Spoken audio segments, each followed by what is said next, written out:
Negeri kecil di jantung Afrika. Di tengah pelukan Khatulistiwa, berdirilah sebuah negeri mungil bernama Burundi. Ia tak punya laut, namun matanya selalu menatap Danau Tanganyika, permata biru kehijauan yang membentang luas di barat, seakan menjadi samudra pengganti. Dari utara, ia bersandar pada Rwanda, dari timur dan selatan ia bertaut dengan Tanzania, sementara dari barat ia berdekapan dengan Republik Demokratik Kongo. Nama Burundi, yang lahir dari lidah Bantu, bukan sekedar sebutan di peta. Ia adalah gema sejarah, nafas budaya, dan juga luka yang belum sepenuhnya sembuh. Burundi adalah negeri dengan 2 ibu kota. Sejak 2019, Gitega berdiri sebagai pusat politik, tempat para pengambil keputusan mencoba mendekatkan diri ke jantung negeri. Namun Bujumbura, di tepi Danau Tanganyika, tetap berdenyut sebagai nadi ekonomi dan perdagangan. Peralihan ini bukan sekadar pemindahan kursi kekuasaan, melainkan simbol upaya menjembatani jurang antara bukit-bukit pedesaan dengan ruang-ruang pemerintahan.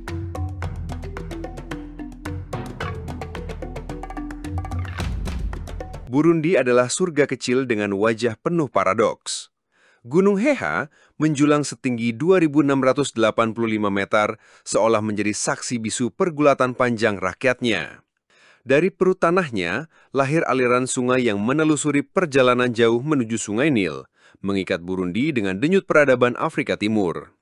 Namun, meski tanahnya subur oleh hutan pegunungan Albertine dan sabana yang menari di bawah mentari, rakyatnya masih terjebak dalam kemiskinan. Pendapatan per kapita yang jauh tertinggal, lahan yang sempit, dan sumber daya yang terbatas membuat hidup bak menanam benih di tanah berbatu. Di barat, berkilau Danau Tanganyika, danau air tawar terpanjang di dunia. Panjangnya lebih dari 670 km, dalamnya menyaingi samudra. Di sanalah nelayan sederhana mengayuh perahu kayu, mencari ikan, mencari hidup, dan mencari harapan. Airnya bukan sekedar sumber kehidupan, melainkan cermin tempat rakyat Burundi belajar menerima takdir tak memiliki laut, namun tetap diberi samudra dalam bentuk lain.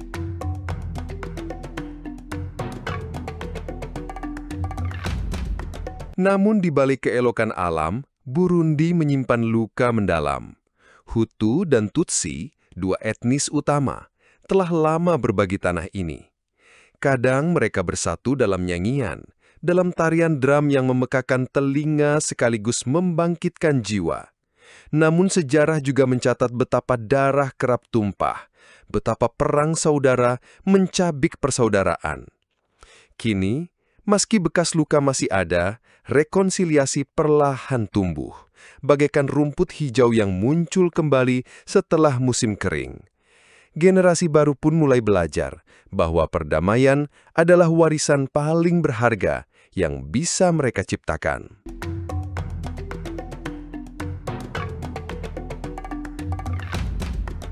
Burundi adalah negeri dengan kekayaan liar. Hutan hujan tropis di Taman Nasional Kibira, simpanse yang bersuara di pepohonan, kera dan burung langka yang melintas di langit. Air terjun Karera jatuh bagai tirai sutra dari langit, memukau siapapun yang menatapnya. Dan di balik keindahan itu, rakyat tetap berpegang pada budaya, drum yang berdentum, kisah rakyat yang dilantunkan, tarian yang mengikat mereka pada akar leluhur. Burundi memang kecil, ia miskin, rapuh, penuh luka. Namun di balik itu semua, ada semangat yang tak padam.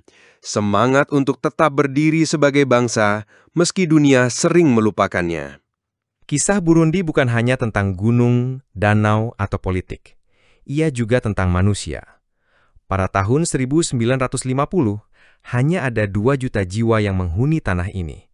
Kini, lebih dari 12 juta penduduk hidup di bawah langit Burundi.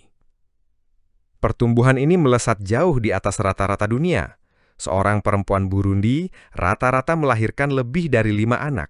Simbol kesuburan yang indah, tetapi sekaligus beban bagi negeri yang tanahnya tak bertambah luas.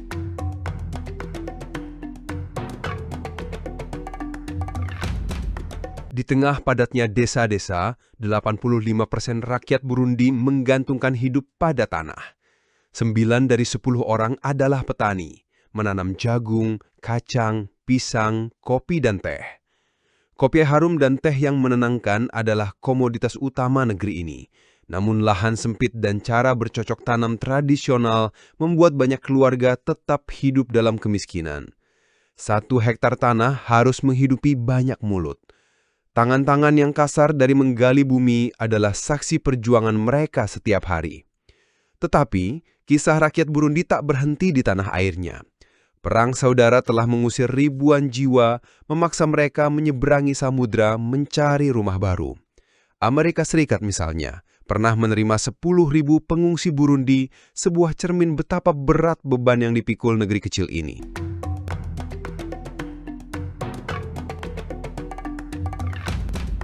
Meski rapuh, Burundi tetap berdiri dengan identitasnya.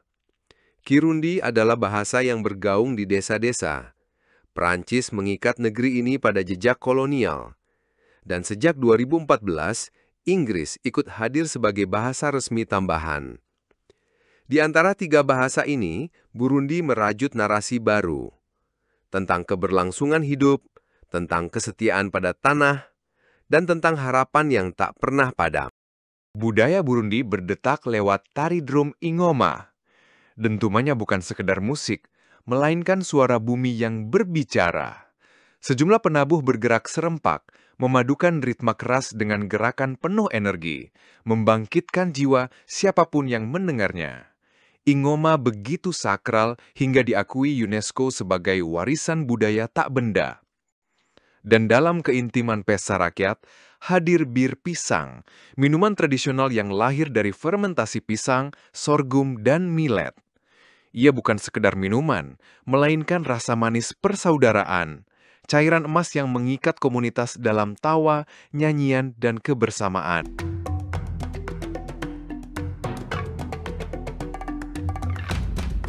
Bayangkan selembar uang sederhana di genggaman. Franc Burundi. Nilainya kecil, seringkali tak cukup membeli banyak hal. Namun di balik angka itu, tersimpan makna besar, sebuah simbol kemandirian, tanda bahwa rakyat Burundi berdiri sebagai bangsa merdeka meski hidup dalam keterbatasan. Di sisi lain dunia, kita di Indonesia punya rupiah. $1 bisa bernilai belasan ribu rupiah, sementara di Burundi, $1 setara hampir 3.000 franc. Sekilas, rupiah tampak lebih kuat. Namun keduanya berbicara dalam bahasa yang sama. Bahasa perjuangan rakyat di tengah pusaran ekonomi global. Indonesia punya industri, perdagangan, dan sumber daya berlimpah yang menopang rupiah agar lebih stabil. Sementara Burundi, dengan 90% rakyatnya hidup dari bertani, menggantungkan franc pada kopi, teh, dan kemurahan cuaca. Itulah sebabnya mata uang mereka sering goyah. Namun angka-angka hanyalah permukaan. Baik rupiah maupun franc Burundi adalah bendera kecil di saku rakyatnya. Sebuah pengingat bahwa meski dunia memandang sebelah mata, bangsa ini tetap berdiri dengan nama dan kehormatan sendiri.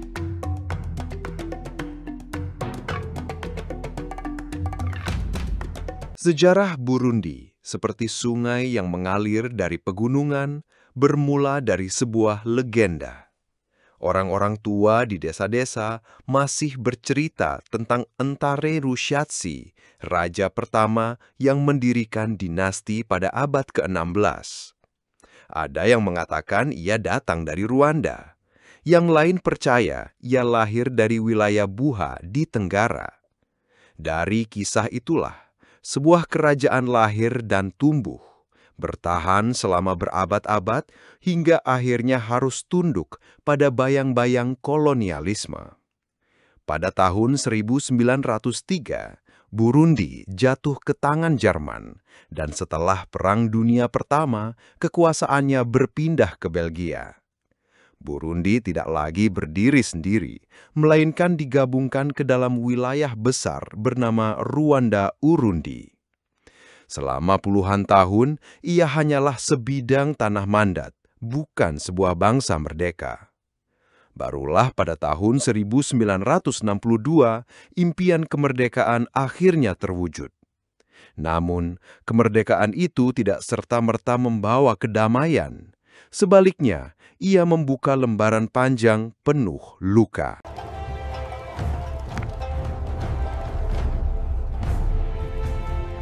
Dari tahun 1962 hingga awal 1990-an, Burundi diperintah oleh diktator militer dari etnis minoritas Tutsi. Di bawah kekuasaan mereka, konflik dengan mayoritas Hutu meletus berkali-kali, meninggalkan luka yang dalam di tanah yang kecil ini. Ketegangan etnis menjadi bom waktu yang siap meledak kapan saja.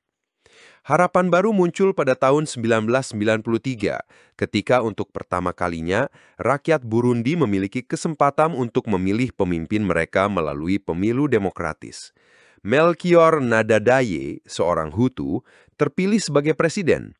Namun, kegembiraan itu hanya berlangsung singkat. Beberapa bulan setelah ia dilantik, ia dibunuh oleh tentara Tutsi. Tragedi ini menjadi pemicu, menyulut api perang saudara yang membakar desa-desa dan memaksa ribuan jiwa mengungsi. Dari tahun 1993 hingga 1999, sekitar 250.000 nyawa melayang, sebuah babak kelam yang akan selamanya terukir dalam ingatan bangsa.